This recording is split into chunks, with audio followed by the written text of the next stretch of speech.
The Northern Territory 1100 is Honda's sport touring offering, introduced 2021, built off the Africa Twin platform, but optimized more for road touring than off-road work. It aims to balance comfort, long-distance capability, decent performance, and everyday usability, city, highway, twisties. Key specifications. Here are the important numbers, 2025 model in many cases to have in mind. Parameter value. Engine 1084 cubic centimeters liquid-cooled 4-stroke parallel twin, 8 valves, 270 degrees crank, Unicam SOHC layout. Power 75 kilowatts, 101 HP, at 7,500 RPM.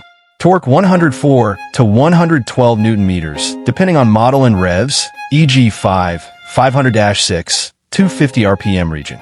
Transmission 6-speed manual or optional dual clutch transmission, DCT, in many markets. Fuel tank 20.4 liters.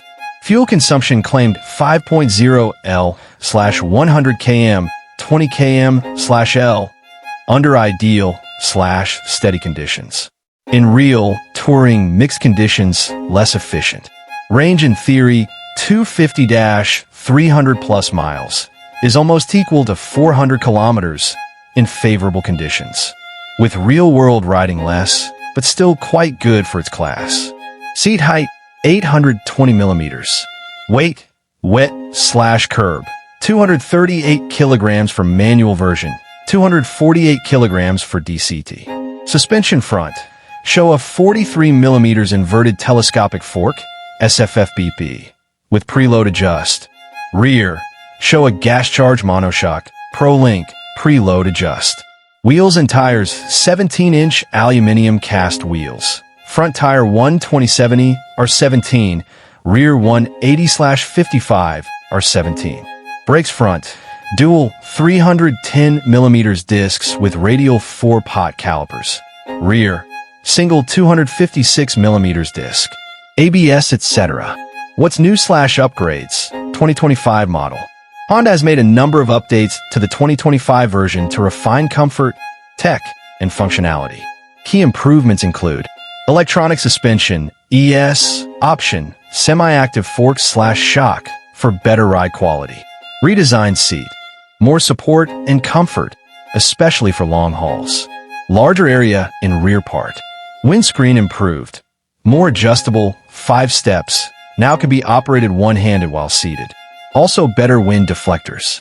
Extended front mudguard/splash guard to reduce spray. Water thrown up in wet conditions to protect fairing and rider. Revised panniers for DCT/standard versions. More space, enough to carry a full-face helmet in each, in 2025. Improved rider aids. Lean-sensitive ABS, traction control, wheelie control, etc., with better IMU integration. Riding experience and handling. Here's how the Northern Territory 1100 behaves in real use, based on reviews and rider feedback. What does well? Very comfortable for touring. Riding position is upright, minimal strain on wrists/back, good wind protection when the screen is at mid-height. Good low and mid-range torque makes overtaking and highway cruising easy without having to wring it out. Smooth pull. The option of DCT is a plus, especially in traffic or long rides. Takes away some fatigue. Fuel range is respectable thanks to efficient engine and decent tank size.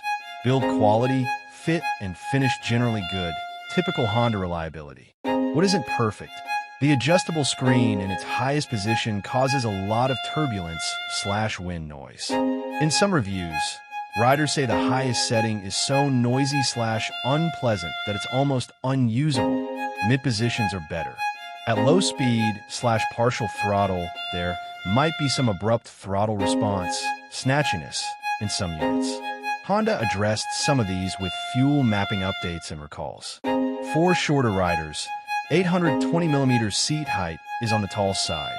Foot reach, especially with luggage, might be a concern. Weight is non-trivial. The DCT version adds extra kg, which is felt in maneuvers, parking, etc. Some concerns in earlier versions, about corrosion/finish issues in places where water/spray hits often, though newer updates address mudguard, etc.